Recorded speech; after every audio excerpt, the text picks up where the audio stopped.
Il est 8h30, c'est l'heure de retrouver notre invité qui est en direct avec nous et en ligne, Karl Zéro, l'animateur journaliste. Bonjour Karl, merci d'être avec nous. On tenait tout simplement à saluer ce magazine que vous lancez, qui paraîtra 4 fois par an, si j'ai bien compris, l'envers des affaires, avec effectivement de bien jolis chapitres. On attaque dans le lourd, Karl, avec ce premier numéro.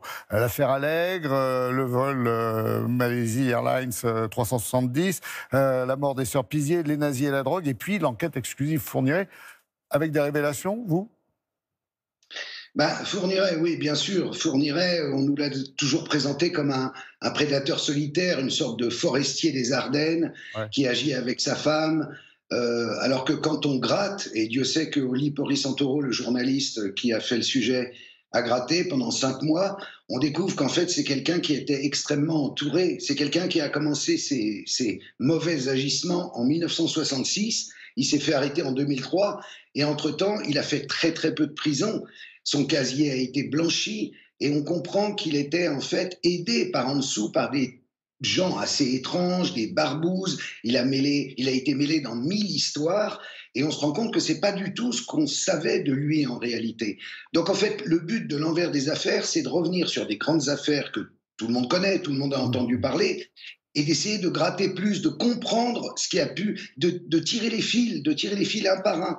Au fond, c'est un retour au journalisme à la Albert Londres, à l'ancienne. C'est le journalisme que j'aime, c'est celui qui est vraiment curieux et qui n'a pas peur de raconter les choses comme elles sont. Mais vous avez raison, Karl. Moi-même, j'ai été séduit par le ton et par tous ces liens que vous arrivez à tisser entre les affaires, notamment dans l'affaire Fourniret. L'affaire Allègre, n'en parlons pas. Enfin, si, puisque vous la connaissez très bien pour apporter vos propres témoignages. C'est un dossier énorme. Pourquoi vous avez eu envie d'un seul coup ? C'est parce que les Français se mettent un peu plus à lire, là, depuis un an, on va dire ? Parce que, en fait, comme tous les Français, j'ai été confiné d'abord et j'ai repris moi-même le goût de la lecture. J'ai relu, je suis revenu à mes premières amours. Faut pas oublier que je viens de ça, moi, de la presse écrite au départ. C'était Actuel, Rock and Folk, c'était au début des années 80. Ensuite, j'avais lancé un magazine en 2000 qui s'appelait Le Vrai Papier Journal et qui a duré 2 ans.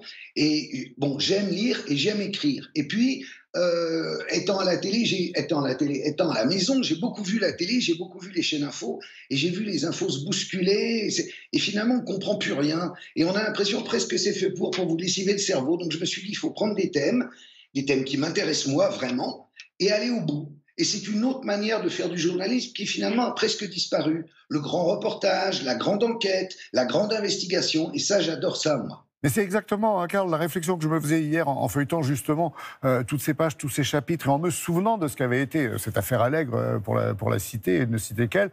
Je me disais, mais le temps passe, les affaires se succèdent, on finit par oublier, et là, après, en relisant, on se dit, mais oui, il s'est passé tout ça. Et l'affaire Allègre, par exemple, on pense à Baudis, on pense aux imprécations politiques, etc., aux dénonciations, aux délations, etc. Mais on oublie la pédophilie, par exemple. Bien sûr, dans cette affaire-là, on l'oublie.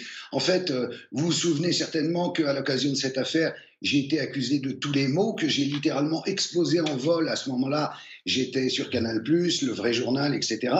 Et on m'a accusé d'avoir détruit Baudis, ce qui n'était pas du tout mon but.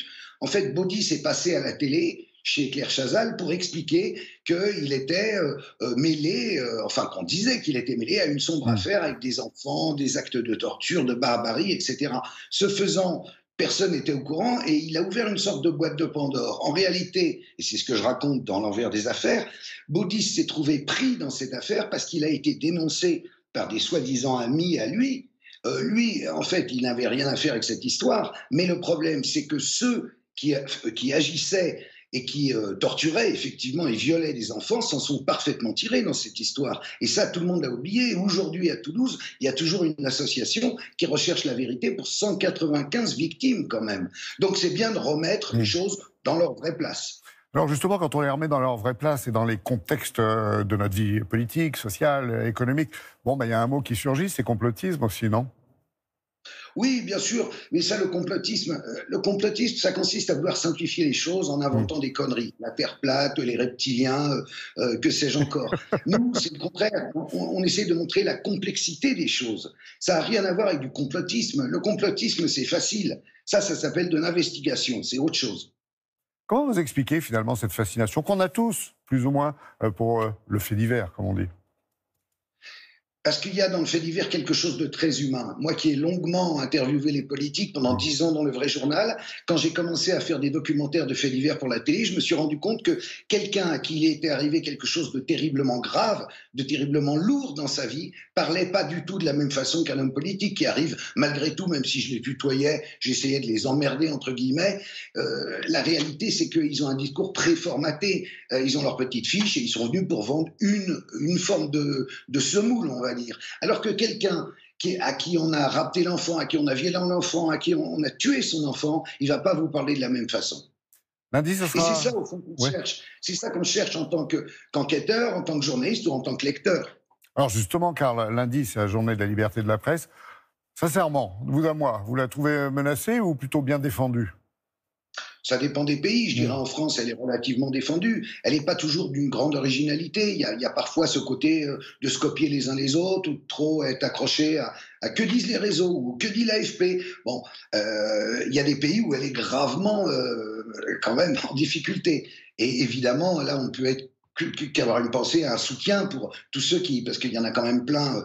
Je voyais sur France 5 cet excellent documentaire sur les journalistes mexicains qui enquêtent sur les narcos, et quand on voit qu'il y en a 100 qui sont morts, voilà un pays où il y a du boulot, quoi.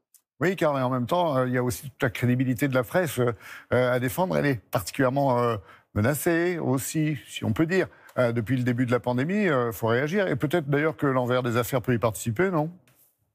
D'une certaine façon, certainement. Après, il faut trouver le bon sujet et le bon angle. Mais défendre la presse, oui, bien sûr. Et défendre le papier aussi. Ce qui est amusant, c'est de revenir au papier. Parce que le papier, ça se prend, ça se lâche, vous l'avez, vous en lisez un petit bout, puis vous arrêtez, vous reprenez plus tard, il y a un objet. C'est pas comme le net où tout se vaut, où tout va très vite, quoi. J'aime bien ce côté un peu comme ça, livresque, au fond.